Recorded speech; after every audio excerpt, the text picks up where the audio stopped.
আমার মায়ের মুখের গালিগুলো এতটাই নোংরা, এতটাই বিশ্রী, একজন ছেলে হিসেবে আর সহ্য করতে পারছি না।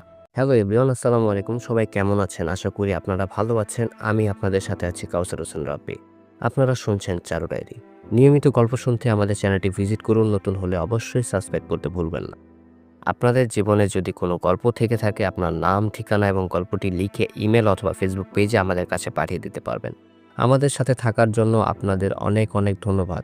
আজকে আমরা আপনাদের মাঝে যে গল্পটি পডকাস্ট করব, আশা করি আপনাদের ভালো লাগবে। গল্পটির নাম দিয়েছি অদ্ভুত আচরণ। আমি 22 বছরের একজন ছেলে। আমার অপরাধ, আমি আমার মায়ের ছেলে। আমার বয়স যখন 18, তখন থেকেই আমার মায়ের সাথে নিয়মিত ঝগড়া শুরু।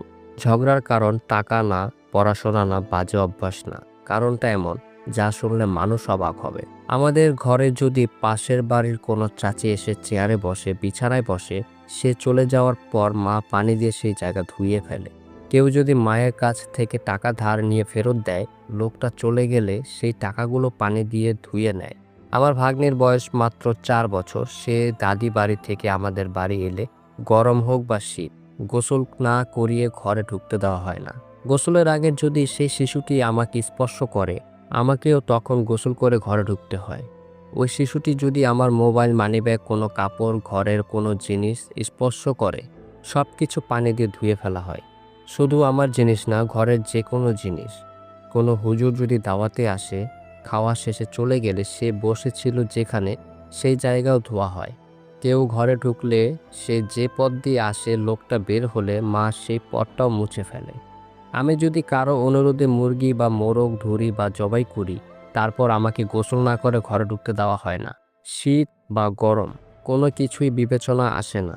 আমাদের কাপড় রোদে শুকাতে দিলে, সেই কাপড়ের নিচ দিয়ে কেউ হেঁটে গেলে বা ছুঁয়ে ফেললে, আবার সব কাপড় ধোয়া হয়। আমি বহুবার বুঝিয়েছি, অনেকবার রাগ করেছি, অনেকবার চুপ থেকেছি, কিন্তু আমার মায়ের মুখের গালিগুলো এতটাই নোংরা, এতটাই বিশ্রী, একজন ছেলে হিসেবে আর সহ্য করতে পারছি না। আমার বাবা ঢাকায় থাকেন, 2 ভাই কর্মস্থলে, এক বোন শ্বশুর বাড়িতে। আমি একা। আমি অনার্স 3য় বর্ষে পড়ছি। আমি বলেছি আমি পড়াশোনার সাথে চাকরি করব, অন্য কোথাও গিয়ে থাকব। আমাকে যেতে দেওয়া হয় না। বাবাকে বলেছি, ভাইদের বলেছি, কাউকে দিয়ে কোনো সমাধান আসেনি। প্রতিদিন আমি মানসিকভাবে ভেঙে যাচ্ছি। আমি খারাপ ছেলে না, আমি নেশাগ্রস্ত না, আমি অপরাধী না। আমি শুধু স্বাভাবিকভাবে বাঁচতে চাই। এটা কি মানসিক অসুস্থতা? এটা কি ধর্মীয় বাড়াবাড়ি? নাকি আমি সত্যিই ভুল? আমি শুধু জানতে চাই এখন আমার করণীয় কি? গল্পটা ছিল এতটুকুই। যদি আপনাদের ভালো লেগে থাকে, লাইক, কমেন্ট, শেয়ার এবং সাবস্ক্রাইব করতে ভুলবেন না।